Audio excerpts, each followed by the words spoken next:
And we are live. Welcome, everyone, to this very scary, frightening, horrifying, spine tingling, bone chilling, hair raising live stream with Mel from Sneakers Corner. Mel, welcome. Great to be back. I was thinking there, I've got an appropriate Halloween name for my channel, Sneakers Corner. Emphasis on sneakers, huh? Yeah. So most people, I'm sure, in the viewing audience are familiar with your channel. Do you want to give us a brief overview of what you do, and more importantly, some recent topics that you've been covering? Yeah, so the channel is run by myself and a guy called Murad, and we do research into the origins of Islam. And we've been going for the last 2 years, but really going intensely for the past year. And we've been looking at early sources from the 7th century, and we've been looking at people like Robert Hoyland's sources that he's gathered together in his book, Seeing Islam as Others See It. But more recently, we've been developing two particular theses. One is called the Iraqi thesis, which suggests that Islam really began in Iraq. And then Murad is developing the Central Asian thesis, which is really focusing on what happened next, the 8th and 9th century. So we're trying to tie the geographical information with the historical information, trying to get the big picture. And we've been making incredible progress really over the past few months. One of the things that we've been looking at is who Muhammad was really. And the person that I personally have come to the conclusion on is that it might have been Iyas ibn Kapisa al-Tai, the leader of the Tai tribe. And he was the non-Lakhmid king just after King Numan. And he was basically the king of the Lakhmids at the right time in the right place when Muhammad was supposed to be ruling this group. So that's one of the things I've been looking at. I've also been looking at the importance of places like Haran and Edessa. Also been looking at where Mecca might have been. And so with that, I've been trying to tie in with the Petra thesis. So the conclusion I've kind of drawn is that there might have been multiple places of importance. A place where the Qibla pointed to, which could have been Jerusalem or Petra, and then a location which is associated with the birth of Abraham, which was also important to the Abrahamists, which is a place that they called Mecca between Edessa and Haran. And I based this on a source from 741 that specifically mentions that it was between those two locations. One of the things that caused confusion was people thought that Ur mentioned in the text was Ur in southeastern Iraq, which is actually based on an assumption from the 19th century.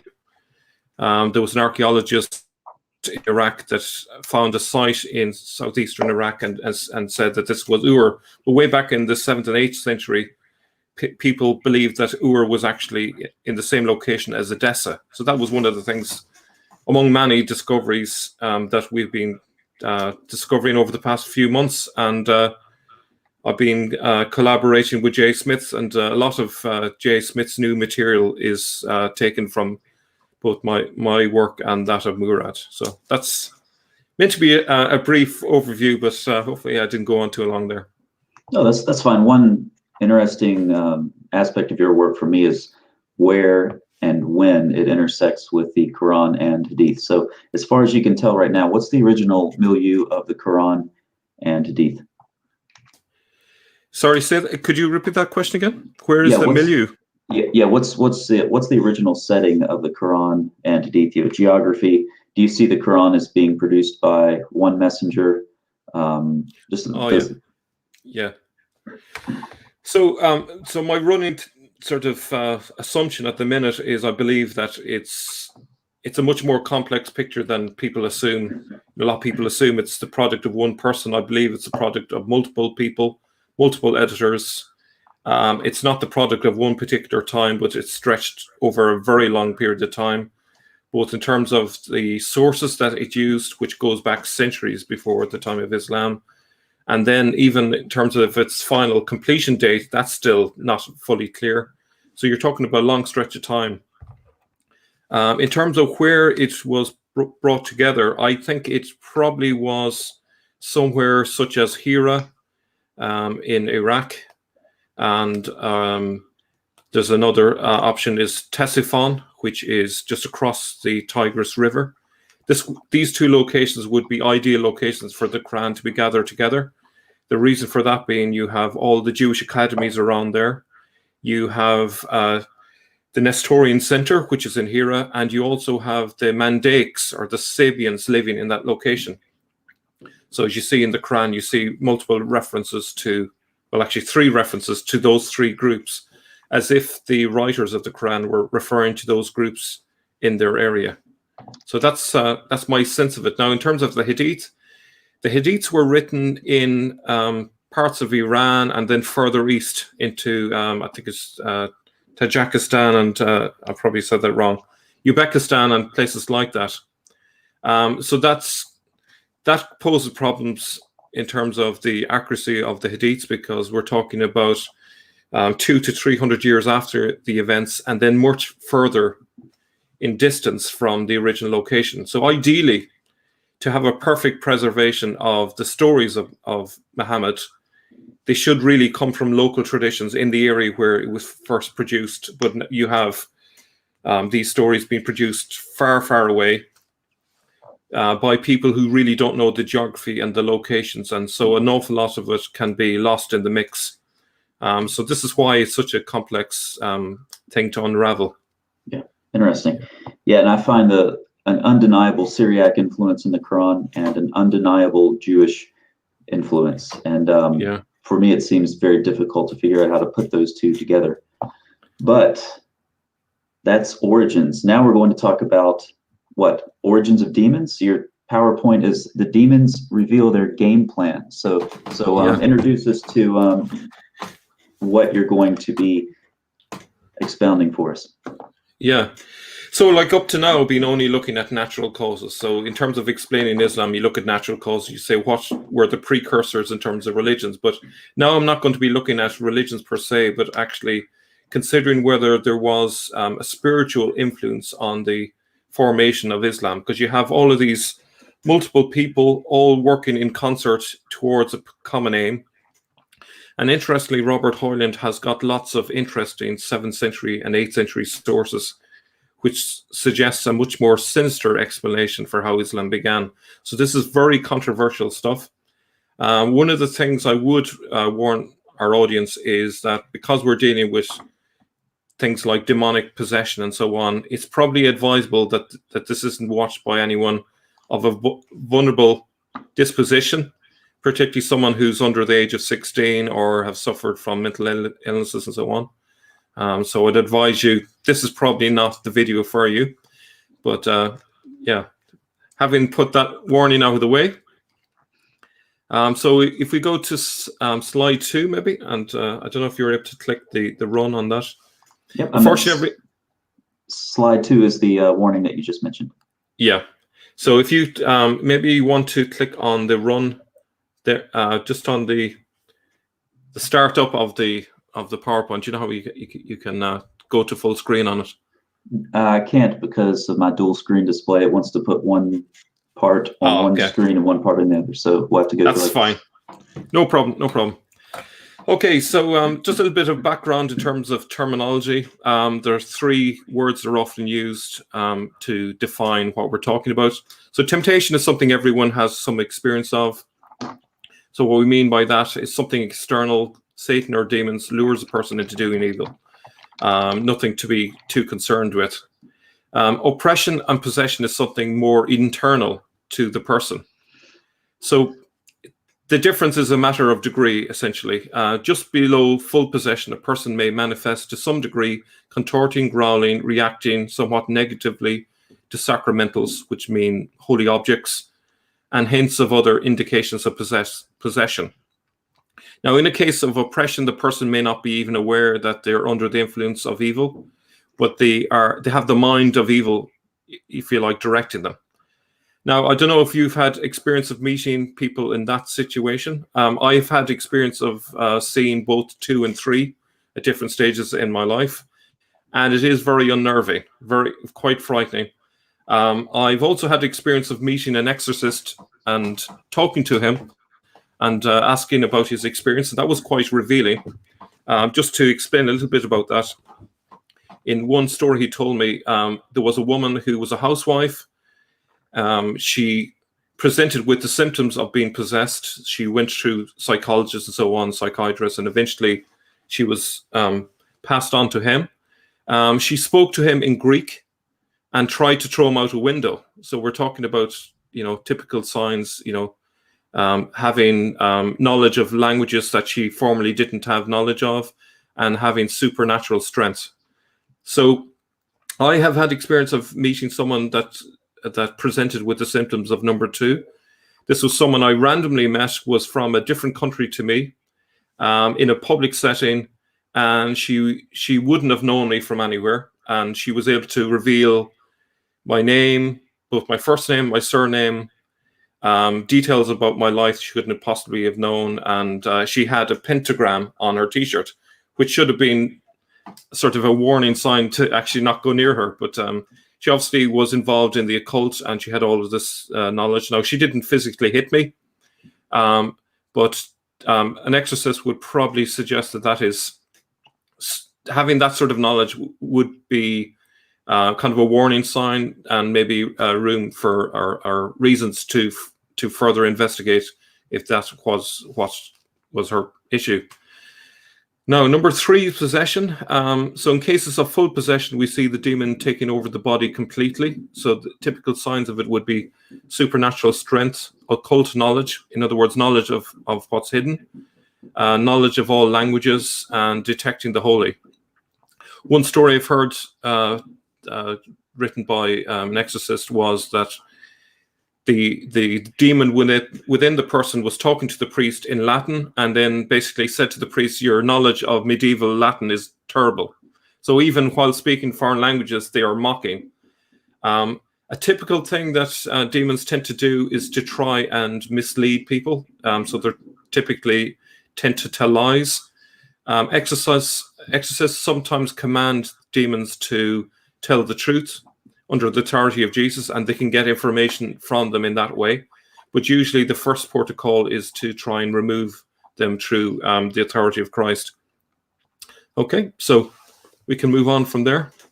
So you said you have seen someone in stage 3. That's one question. And then someone from the live chat, Veritas, says, I have not, but I'll ask you, has Mel read the book Confessions of an Exorcist by Father Emir? I haven't read that book. Yes, I have seen the third case. So as not to identify the people involved, I won't tell you when or where. What I can tell you is that the demons spoke to me in a Middle Eastern language, and take that for what it's worth. Thankfully, I wasn't hurt at that, but there was an attempt to physically hurt me. And I actually had to intervene, and I said a prayer of deliverance over the person, and thankfully all was well. But it was a very scary experience, and obviously the reason behind me visiting the exorcist was simply to ask him, did I do the right thing, and should I be worried about it, But thankfully he put me at peace, at ease about it. We ended up just trading stories, so it turned out to be quite a relieving experience, really, to talk to an expert who's dealt with it for decades. So it's a very real and scary situation. Priests deal with it a lot nowadays. There's obviously a new interest in the occult and the New Age, and this is creating lots of problems because people are opening portals to evil, and they're experiencing it as a result of these things. So that's probably all I'll say on that. Okay, so if we look at this slide here, these are typical signs or symptoms that an exorcist would look for: contortions, paranormal capabilities, superhuman strength, knowledge of previously unknown languages, spoken usually against Christ or always against Christ. And this is not to be confused with the charismatic form of speaking in tongues. Unnatural body movements, insults, blasphemies, a detestation of holy objects like the cross, icons, or holy water. I think from this, the fact that they respond very negatively to holy objects is kind of confirmation that these are valuable for Christians to have. Appearance of wounds that vanish as quickly as they appear. Thinking oneself possessed is also another symptom. Obviously, with some of these, it's not necessarily proof. It's just a collection of symptoms. And lastly, making sounds or movements like an animal would also be another. But this is not an exhaustive list. There are many more. Okay. Now, two very important things to bear in mind. We bring the gospel to play because obviously the gospel can teach us quite a lot about the truth of this situation. Demons are, first of all, liars. So John 8:44 says, and this is in the words of Jesus, you belong to your father, the devil, and you want to carry out your father's desires. He was a murderer from the beginning, not holding to the truth, for there's no truth in him. When he lies, he speaks his native language, for he is a liar and the father of lies. So two symptoms, if you like, of evil, of the devil, is lying and murder. These are telltale signs. And ultimately, Jesus says that anyone who lies or anyone who commits murder is influenced by the devil in some way or other. Now, it may not necessarily in terms of possession, but maybe in the form of temptations. Exorcists who act in persona Christi, in other words, in the person of Christ, have authority over them, which includes compelling them to reveal the truth and casting them out. Mark 6:7 says, calling the 12 to him, he began to send them out 2 by 2 and give them authority over impure spirits. So this is something that is not often seen or heard of by most Christians, but this is part of the activity of priests that occurs even to this day. Most Christians will not be aware of this, but it's practiced in most areas of the world. There may be in a particular area of the country only one priest that's assigned to this particular task. It's obviously it requires an awful lot of expertise on the priest's part and also personal holiness and so on to be able to do this work. Okay, so we're now looking at the historical aspect of all of this, considering all of that I've spoken about. I'm going to be using Robert Hoyland's book, Seeing Islam as Others Saw It. And what's interesting is the Elachmites held out as pagans until 593, when the king Numan made his conversion as a result of being relieved by 3 Nestorian churchmen of a demon. So this was quite an interesting discovery that he himself was possessed just at the advent of the period where Islam emerged. So that's quite an interesting detail. So on to the next slide. When you say held out as pagans, are we to understand from that slide that he converted to Nestorianism? I would believe so, yeah. Okay. Now, it's interesting that in 602, he was assassinated by the Persians. And the reason for that is unclear. Maybe it's because perhaps the Persians were uncomfortable with him becoming a Christian of any sect, particularly. So perhaps that was part of the reason behind his assassination. But in any case, he lost his role, and the person who took over from him was Iyas ibn Kapisa. Why is that name of interest? This is who I believe was Muhammad. So this is a key pivotal moment in the history of Islam. Excellent. And somebody asked if I could make the slideshow full screen. I can't because of a weird issue with my dual monitor display. So as I go to these slides, I will zoom in for you so you can see them as good as possible. Yeah. And apologies to everyone. The Gen have been messing with me today. I was able to use my PowerPoint yesterday, no problem. And today it had an update problem. So hence why I'm going this way. So following from that, then we have a record in a Jewish apocalypse which says that Muhammad was possessed. This was written sometime in the 640s, according to Stephen Shoemaker.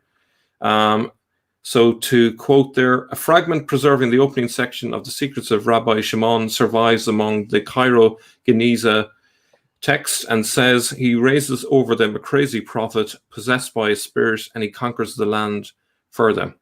So that was the impression that the Jews had of him. Now, some of the Jews were willing to cooperate with Muhammad, but they didn't have a particularly good impression of him. So they considered him crazy, considered him possessed. So make that what you will. Is his dating relatively secure of that text? It's speculative. In fairness, he goes through. I think he goes through about 3 or 4 pages explaining why he believes that 640s are a reasonable dating for it. And the reason is that the text itself is looking forward, not looking back, if you know what I mean. So it's looking at it from a positive point of view. Okay, this here is the negative aspect, but the wider text is positive about this Messiah-like figure who has come to free the Jews. Now, had this been written later, you wouldn't have had this, because they would have already had a bad experience of the Arab expansion. So that's the reasoning behind suggesting that this is an early source. It's before the breakdown in the relationship between the Arabs and the Jews. So it's I think he's on good grounds for suggesting it's at least based on an early text. Okay, it's a good question.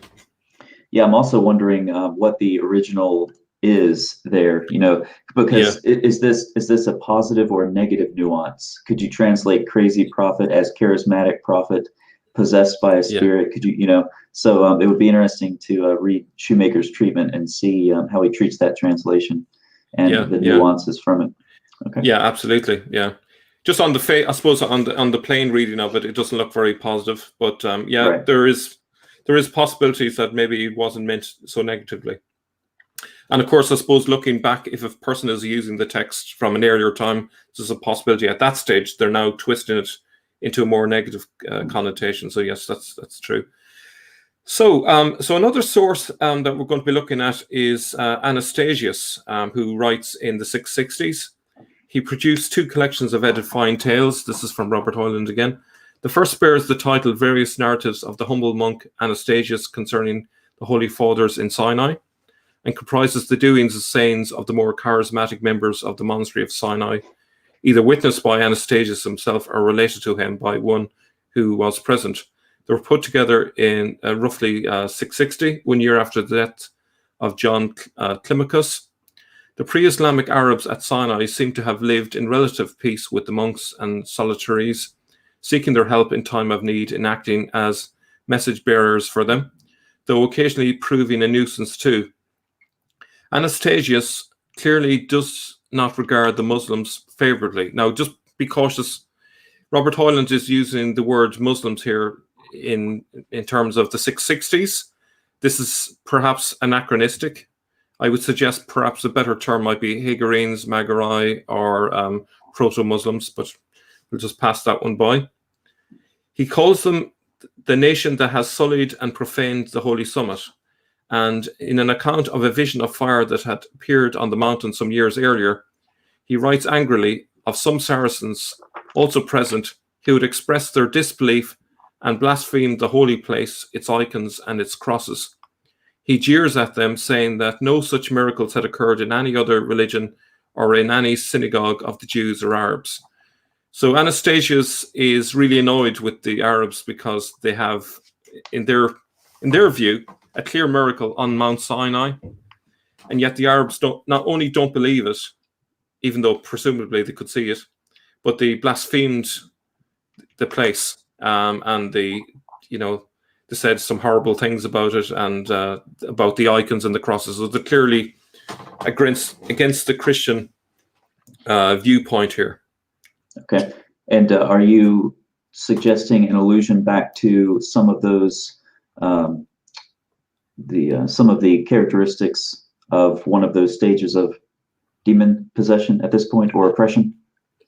I think Anastasius, if we look at the wider context, is suggesting that. So this is probably one of his early signs of it. He's basically suggesting that the demonic is shown in the behavior of people. So this is actually a very good point, that we normally think of possession in terms of one person, but looser, wider sense, exorcists can talk about the demonic influence in crowds of people.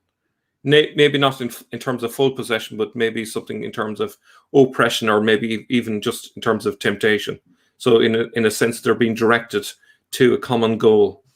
And some, even if we take today's world, I've heard some people suggest that the riots in America have got a demonic aspect to it. Now, I don't know if that's true or not, but you can imagine if you see the parallel, how people at that time might view the reaction of people in a negative way, especially in terms of this. Excellent. So far we have two 7th century, putatively 7th century sources. One of them mentions a possession of some sort explicitly, and the other is subjective. Yeah. Suggestive. So, is that right? Yep. Okay.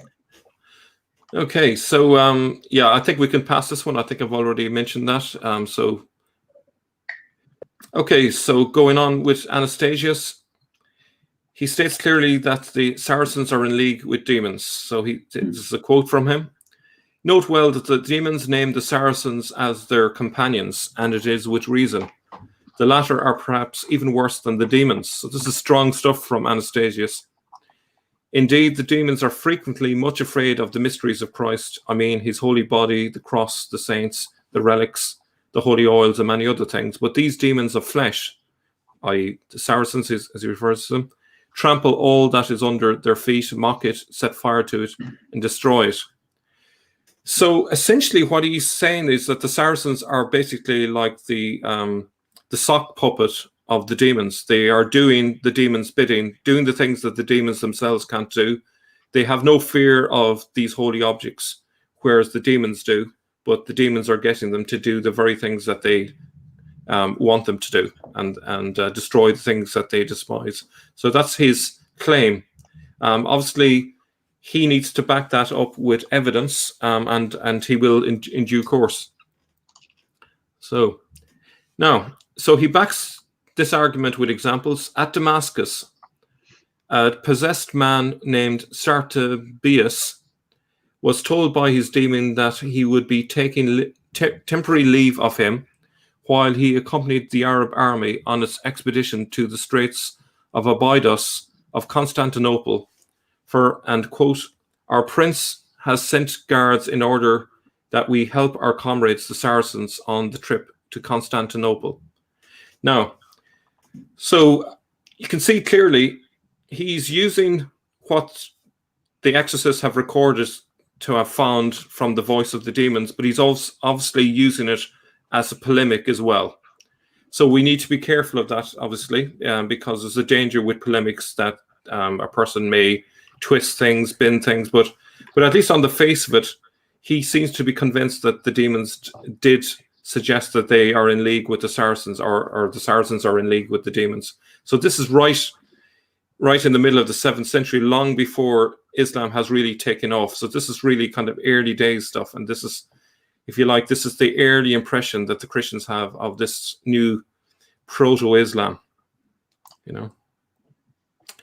Now, back in 660, Anastasius goes on to say that he witnessed demons participating in the clearing work commissioned by the Margarite, or the Hagarenes, on the Temple Mount. And in 670, a secretary at Damascus, John of Bostra, was sent on a mission by the governor to interrogate possessed girls in Antioch. So this is a separate witness now, John of Bostra. So if you just jump on to the next one. So, John of Bostra interviewed, as it were, these girls who were possessed according to them. And from the mouths of the demons within them, they informed John of Bostra that what they fear most from the Christians is their cross, baptism, and the Eucharist. When asked which among all the faiths of the world they prefer, they replied that of our companions, those who do not have any of the three things of which we have spoken, and those who do not confess the Son of Mary to be God or Son of God. Now, we saw earlier on that Jesus said that demons tell lies. So when these exorcists are claiming that this is what the demons have said to them, they have said this as the result of being commanded under the authority of Christ to tell the truth. So basically, to reveal their game plan. So obviously, this would have been like a secret weapon, if you like, for the Christians at the time to be able to know what was going on in this, if you like, in the spiritual world, and this sort of information would have been dispersed among the Christians. This would have been used in the preaching at the time to warn Christians not to convert to this, the beginnings of this new religion. And to some extent, this would have achieved its goal, and probably many Christians would have heeded the warning. But obviously, some did convert to Islam later. But what's interesting is the things that it's saying that the demons detest, which is the cross baptism, the Eucharist, and the belief in Jesus as Son of God or as God. And this essentially are the key elements of what essentially became the belief system in Islam at a later stage. So that's quite interesting there. And they just to be certain, via the latter's mouths, the demons within them inform John of Bostra that what they fear most. So the they there is referring to the demons. The demons, yeah. Okay, excellent. Yeah. There's also in the I'll just go back briefly. The previous slide, Anastasius had witnessed demons participating in the clearing work commissioned on the Temple Mount. That sounds a lot like the Solomonic legends, and the Quran reflects those in Surah 38, where Solomon gets his demons to build his temple for him. Yeah. So again, that could be influenced by the needs of polemics. Mm-hmm. Or we take him on his word and he had a vision and he was able to see that. It's hard to say. All we can say is this is what they claim, and read from it or deduce from it what you may based on that. Okay, so here's another source. Daniel, Bishop of Edessa. He was bishop from 665 to 684. So in key time, really. And this is a very strange tale indeed.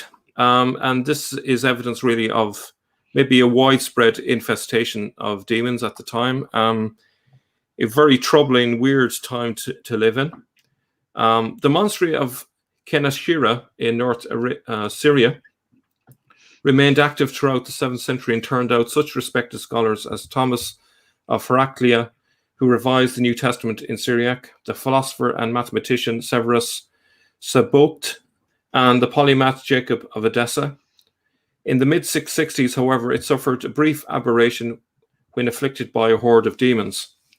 The anonymous Syriac chronicle of 1234, probably relying on the patriarch Dionysius, tells us that in a nearby village, a stone slab inscribed with Median characters was discovered, under which was a bronze cauldron containing a bronze figurine.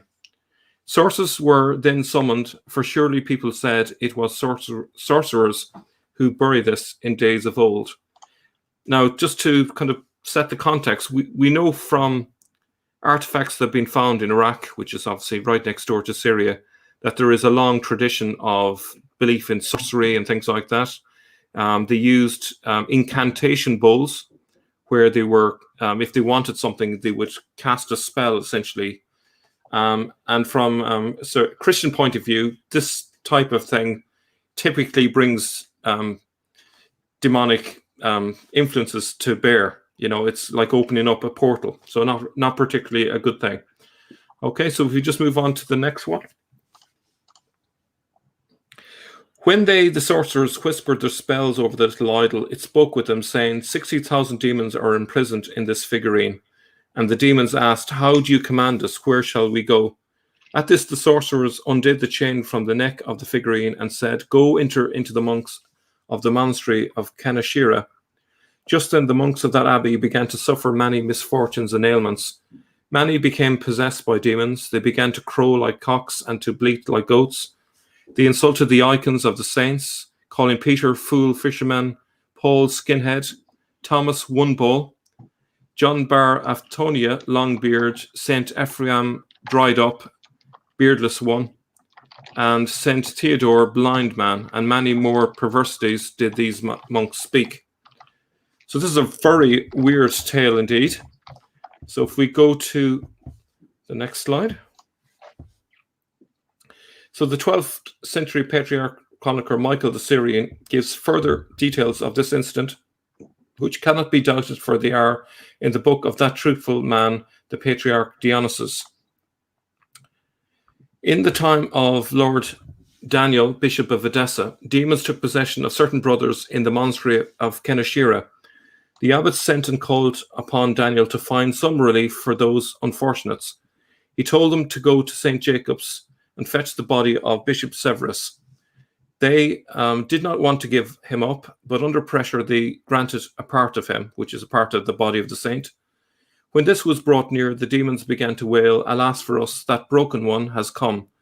It was not enough for him to drive us from the region of Samosata, but he must come here also."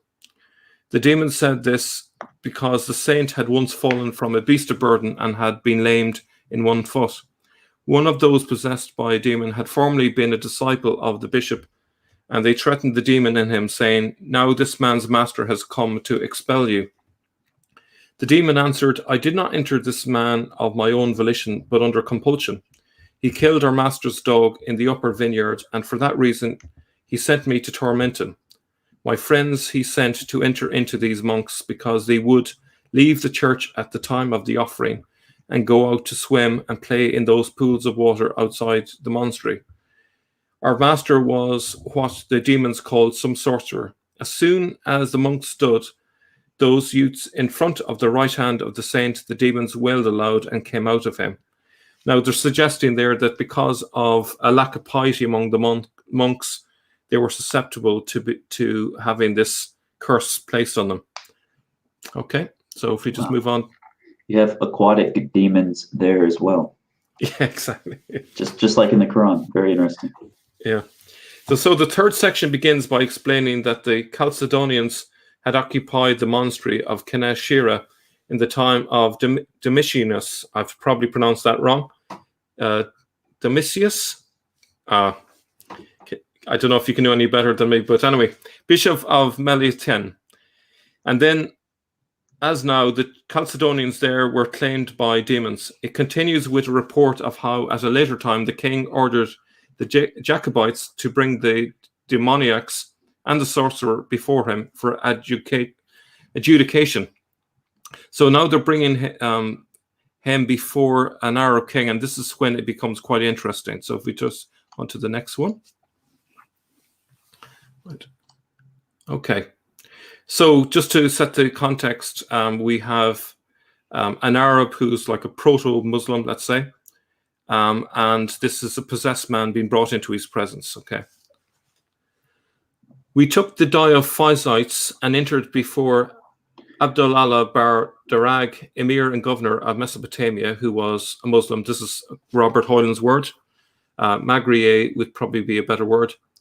When the sorcerer and the possessed stood before the Emir, they, the possessed, blamed the sorcerer and made known that he had sent the demons there to the monastery, and that these demons had suffered many torments and afflictions from these broken ones, the bearded one, from their fellow saints.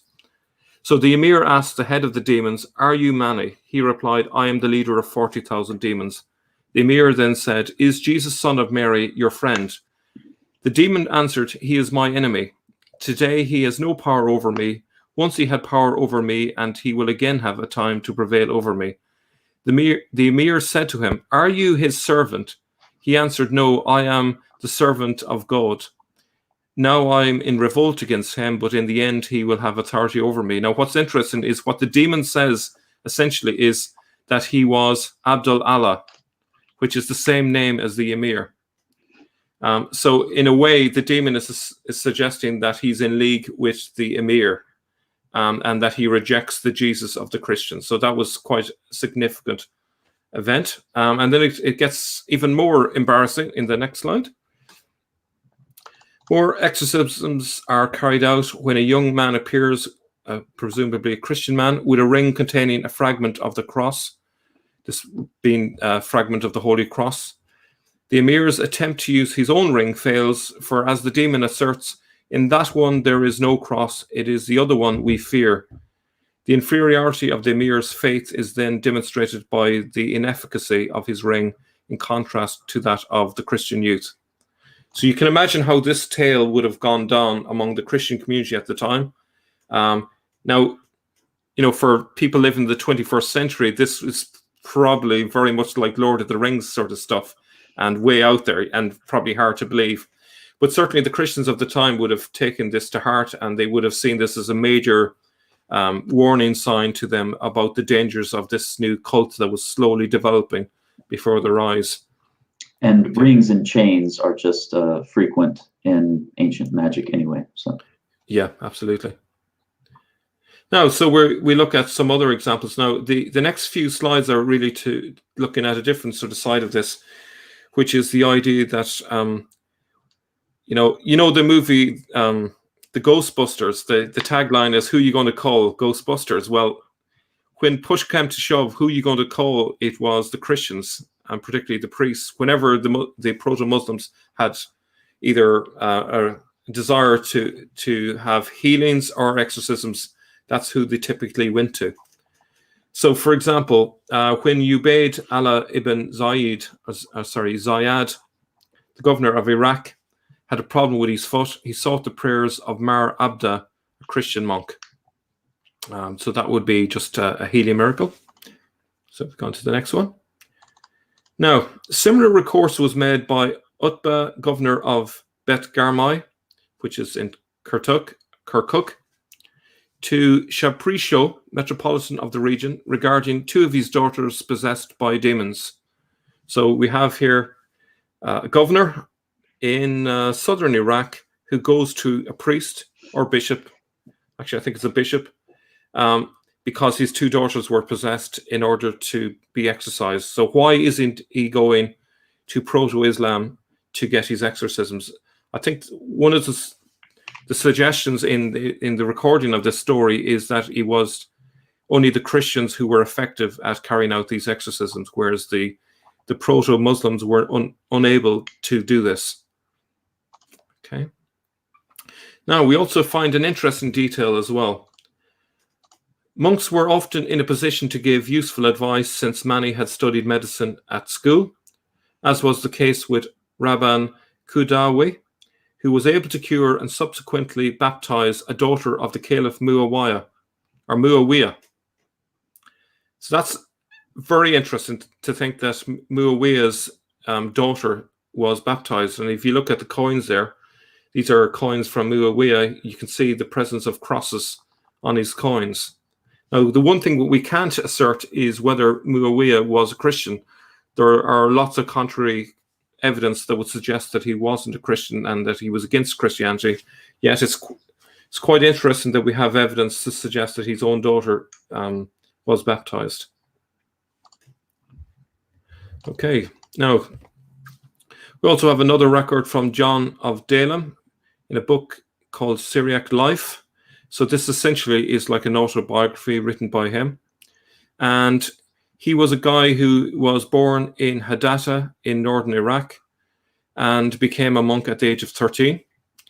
At the turn of the century, 700 AD, receiving instructions from God, he went to pray in Jerusalem, and he visited the king of the Arabs, Abdul al-Malik bar Marwan, who was residing in Damascus at that time. So if we go on to the next slide. Curing the Caliph's daughter earned him a royal missive, which announced to the governor of Bet Arameh and Persia, "Let this holy man build churches and monasteries in our realm wherever he should wish to do so, and let him be given the expenses out of my royal treasury." So John went to Hajjaj in Iraq and received similar guarantees.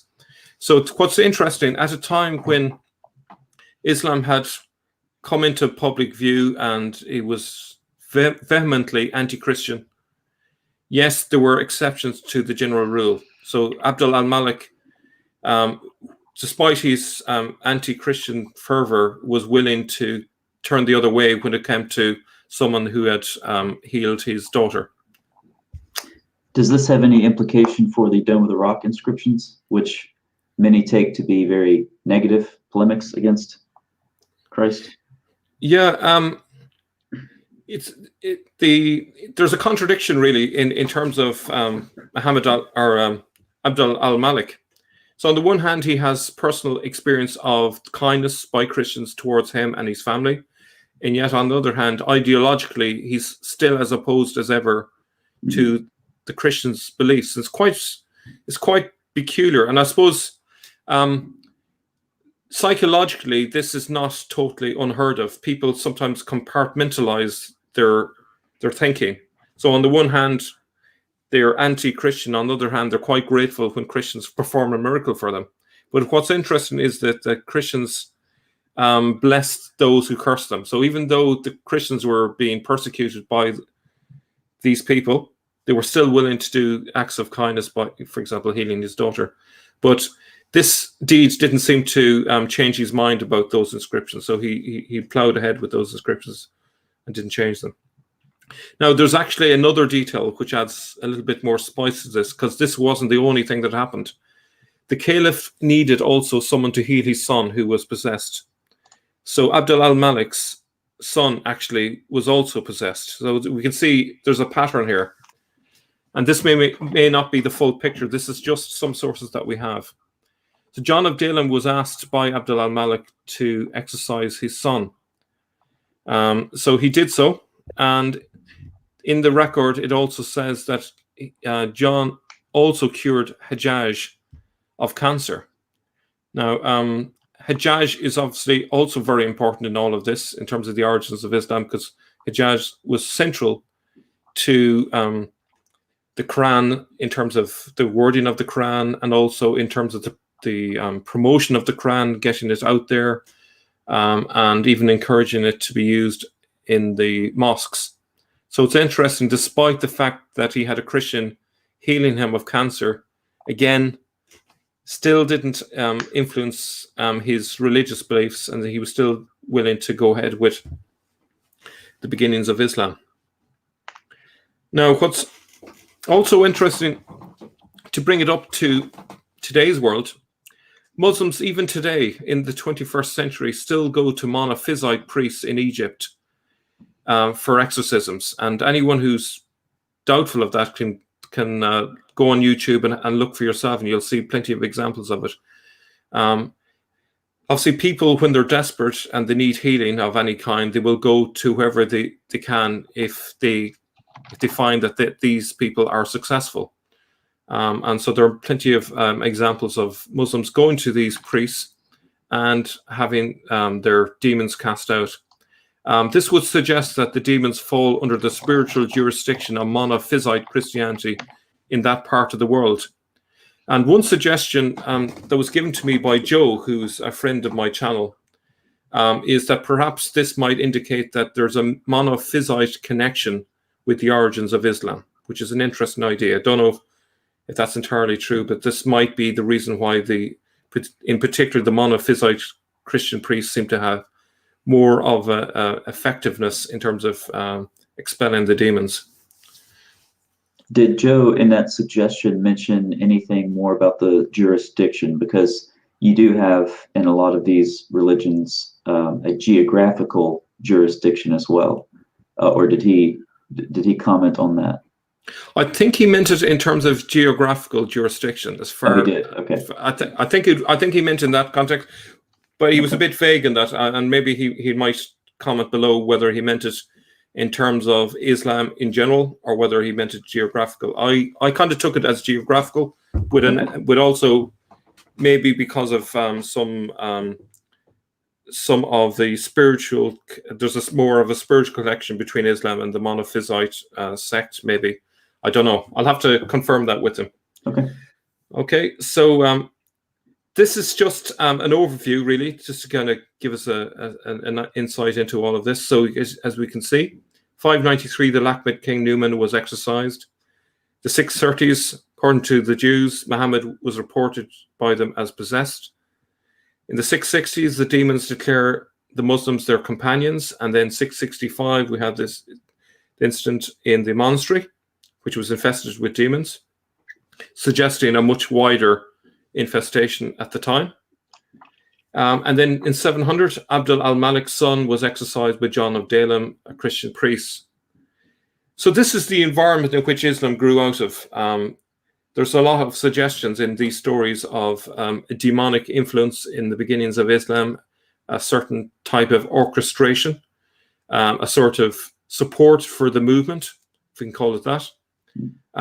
There's even suggestions by the demons that they consider these Arabs their companions and their compatriots or their comrades. Now, obviously, we have to take into account the fact that this may have polemical purposes, so we can't read too much into it, but it's certainly worth bearing in mind. If we bear in mind what's happening in France over the past couple of weeks, we think about lots of those attacks on Christians, the demonic aspect to it, the brutal murders of innocent people who are simply going about their business. We saw an incident there recently in, I think it was in England, where a cross was being torn down. Am I right in thinking it was England, yes, or was it America? I think UK is what I saw. I don't know any more specifics than that. Yeah. So there is and obviously, going back a few years, we saw with ISIS, a very common thing they did was they knocked crosses off churches. So we see lots of parallels there between what the exorcists were discovering through communication with the demons and what you see then practice in later Islam. So if we go to the last slide, we'll just come to our conclusions. So according to the demons' words, while being exorcised, the Margarite were our comrades and our companions. From Newman to Abdul al-Malik, we see repeated demonic infestations in the Arab leadership and in the wider community. Any faith which does not have the cross baptism, the Eucharist, and that does not confess the Son of Mary to be God or Son of God is the demon's preferred faith. The Jews record Muhammad, who we believe to be Iyas ibn Kapisa, as being possessed, and it should also be noted that the Islamic tradition also refers to Muhammad as being bewitched, even using it as an excuse for the satanic verses. Islam grew out of an environment of demonic infestation, but has no response to it, as can be evidenced from these 7th century examples. Note this explains why much of the Islamic world today is made up of folk Islamic traditions, for example, the evil eye, Fatima's hand, and Giri Giri. In other words, there's nothing within Islam itself to provide any cures with this, so they have to turn to folk traditions like these ones here to try and attempt to ward off evil and so on. Those very things that Muslims hated and were fearful of in the 7th century, the cross, baptism, and the Eucharist, are the very things that we love as Christians because they are central to everything we believe in Christianity. And there I end it. So this is interesting, Mel, because you're very much interested in history, and I'm primarily, I tend towards the theological side of things. Yeah. And this is something that I've noticed, and I did a live stream with Al-Fadi on this, and I plan to release it on my channel at some point. In the Quran and in the Hadith, Satan is very, very close to the believers. Whether it's in the bridge of the nose, whether you have Quran in Surah 22, well, Satan casts something into the mouths of all the messengers. You have the last 2 surahs of the Quran, which are dedicated to taking refuge from evil spirits and so forth. And it's one of those examples of the Quran where you can look at something that's in the Bible and then compare it to the Quran, and there's a regression. And so you look at, you cited a couple of verses earlier, and there are a whole lot more in the Gospels and in Acts, which clearly describe the power of the apostles over demons. And then when we fast forward to the Quran and the Hadith traditions, we see that Satan is very, very close to you, and something to be feared on a daily basis. Yeah. And so this takes us into some good questions that we've had. And let me start up here with, did you have any comment on that? Well, one thing I would suggest that is you unshare the PowerPoint. So we're back. Yeah. Yes, I would wholeheartedly agree with that. There are lots of indications of that influence right through the Quran and the Hadith. What struck me when I read Al-Bukhari was the amount of superstitions that were present right through the entire set of hadiths. Many of them very silly, but there was so many sort of rituals that you had to do to ward off evil. There was, there was an emphasis on numerology. Things had to be done a certain number of times. Like you had to eat the right number of dates. I can't remember, was it pairs or odd numbers you had to eat, things like that. There were, weird instructions about how you clean yourself after you go to the toilet, how you wash yourself a certain way, and so on. And I can imagine as a Muslim, for Muslims out there, trying to follow all of these instructions must be quite oppressive. In Christianity, there are a few guidelines, but then there's, a sense of freedom there, and you use your own judgment and your own freedom. But here, every little detail of your life is micromanaged, and all because of this great fear of Satan and the evil spirits. And there doesn't seem to be any let up in that fear. And a very common thing that I often see written by Muslims is they look at the possibility of leaving Islam, but they say, "Oh, I'm afraid to, because I'm afraid I will go to hell if I leave Islam," because this is so engendered, this fear of the hellfires and so on. But yes, Islam doesn't offer any reassurance. All it offers is a sense of foreboding fear. And the example of Muhammad in the cave, it doesn't exactly fill anyone with confidence either, because he seemed to have this symptoms of possession himself, and one of the signs of possession is suicidal thoughts, and you have Muhammad attempting to throw himself off a mountain, and Khadija trying to persuade him not to, and things like that. So that's all I want to say on that. Yeah, and that goes into one question that was asked. Many of Muhammad's actions after his encounter with Jibril in the official sources, or this is a comment, do indicate he encountered a demon. And what's interesting about Muhammad is that you have him reciting in the Hadith, you have him reciting the surahs of refuge in the Quran, you have Jibril reciting them for him. Muhammad's hair was supposedly a cure for the evil eye, and on and on and on. But Muhammad was still bewitched. He couldn't escape the grasp of the dark powers. There's a question: do Muslims believe they are possessed by demons or jinns? Absolutely, demon possession, jinn possession is a very real thing in the Muslim world. And in my live stream with Al-Fadi, I discussed a modern Muslim, I believe he's a psychologist, and his perspective on that as well. So absolutely, it's very real. The evil eye that Mel mentioned, the evil eye is a very popular belief, especially in the Middle East. And there are accounts in the Hadith of someone being immobilized by the evil eye. In this case, it was envy. Evil eye is frequently associated with envy. And one person saw someone else bathing, and man, he looked good, and the guy dropped dead. Not dropped dead, but he was incapacitated and needed to be revived by a ritual. So I should probably release that video soon. Yeah. What I find interesting is, and I'd encourage any out there who want to take the time to do this, if you compare the story of what happened to Muhammad in the cave and you read the account of Anthony of the Desert, the monk that was supposedly attacked by demons in a cave in Egypt in I think it's the 3rd or 4th century, he comes out of it really well. He's never afraid of the demons.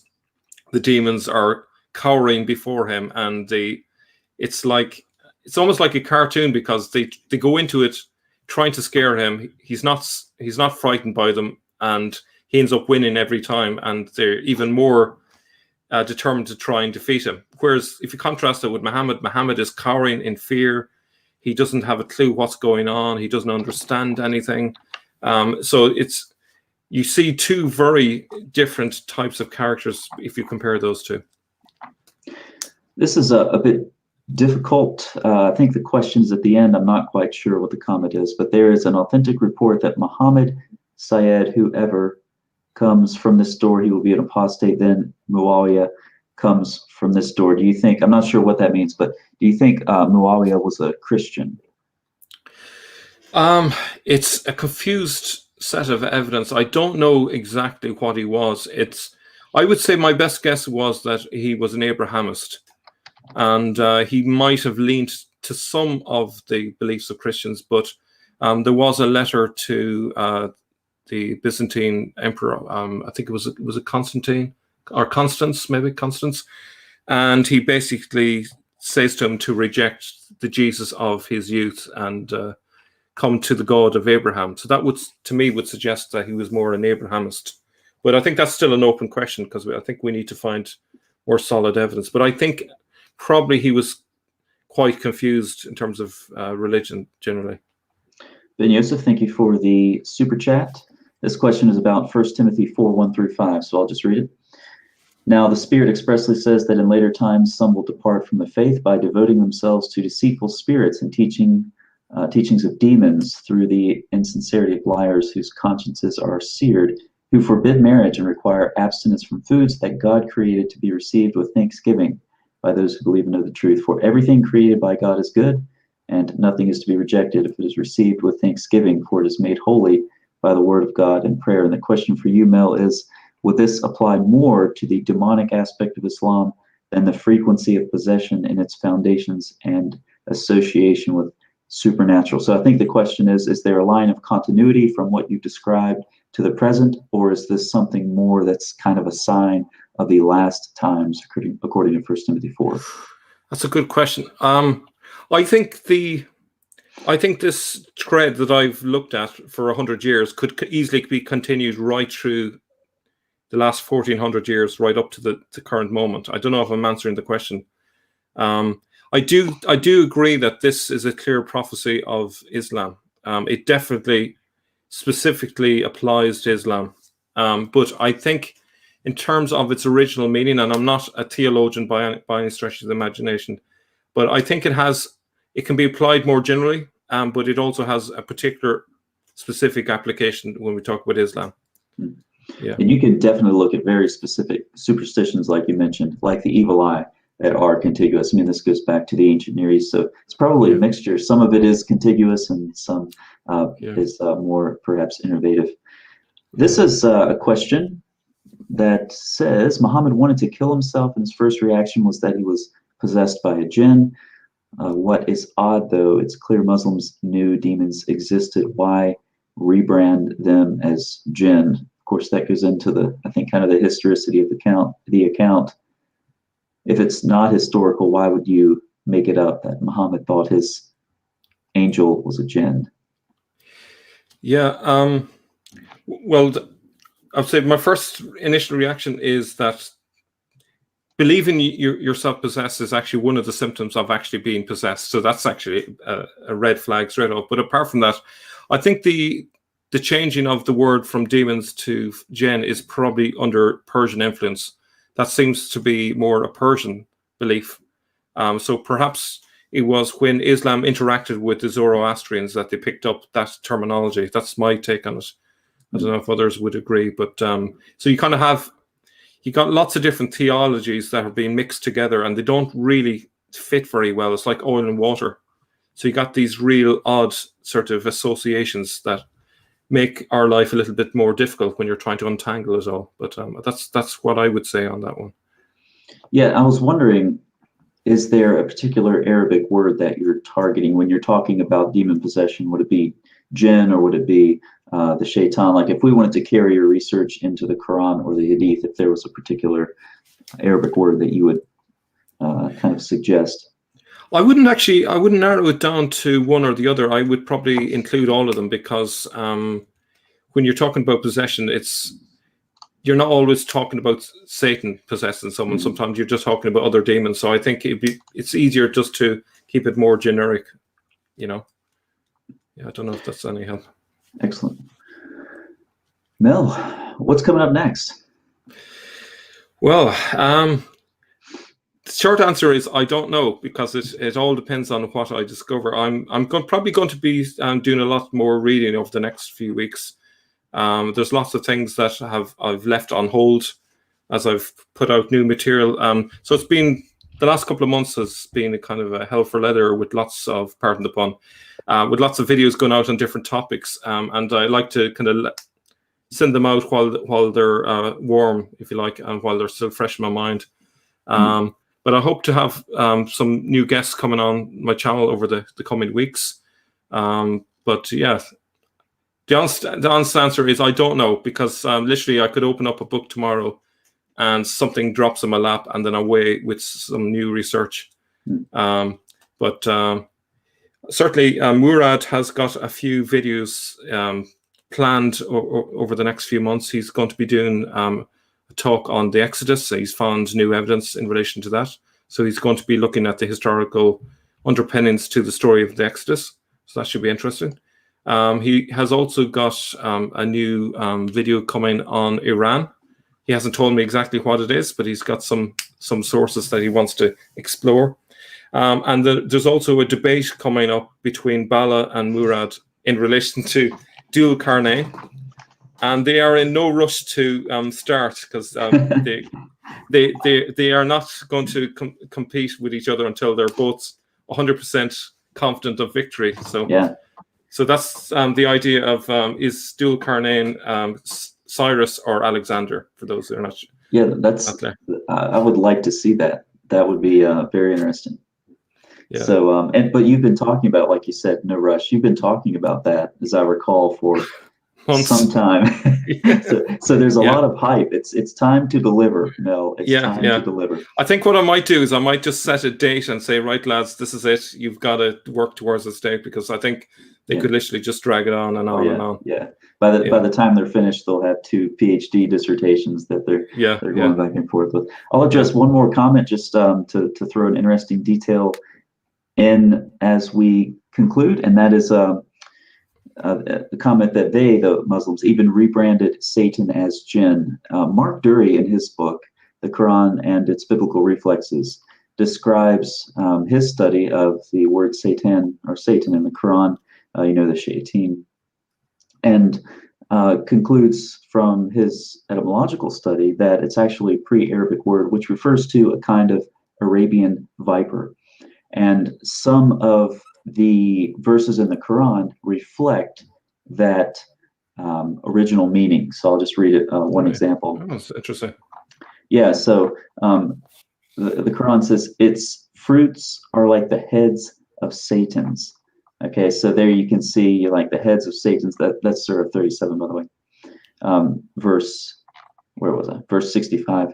So there you have the heads of the Satans. That's like the viper, right? And so you have this, a venomous serpent. So you have this that same nuance. And then you have in Surah 7:16, Satan said, or Iblis, because you have made me heir, I shall indeed sit and wait for them on your straight path. So now you have the image of a serpent lying in wait on a straight path. And that does tie into the jinn. He says they rebranded Satan as a jinn. You have the command to bow before the angels, or said to the angels to bow. And then Satan seems included in that command, and they prostrated, except him. He was one of the jinn. So then the question is, okay, is jinn an actual ontological category in the Quran, and how does that interact with the Satans? But Mark Dury does have a good study on that for those who are interested. One of the things I would say is that Islam seems to be turning the clock back here on this one, because in pre-Christian times, the gods were often not either good or evil, but a mixture of the two. They were more human-like. And so perhaps by rebranding Satan as jinn, they're kind of bringing that kind of aspect back into the picture. And it's a kind of confusing idea. So instead of it being clearly this is an evil being, it's more kind of it can be good sometimes, it can be bad other times, and I think this confuses and clouds things a lot in terms of our sense of what's good and what's bad there. Same with Allah himself, also has that ambiguity in terms of what he considers to be good and what he considers bad. And it basically comes down to whatever pleases him, whatever he wants good to be good is good, rather than it being something objective, so. Absolutely. Allah inspires the soul with both its good and its depravity, says the Quran. Yeah. Everyone go to Mel's channel to check out a lot more of his excellent work as well as the work of his collaborators. Thank you so much for participating. Thank you for the super chats. Thank you for the live chats. Thank you for the questions. And Mel, thanks to you for joining us. Thank you. My pleasure.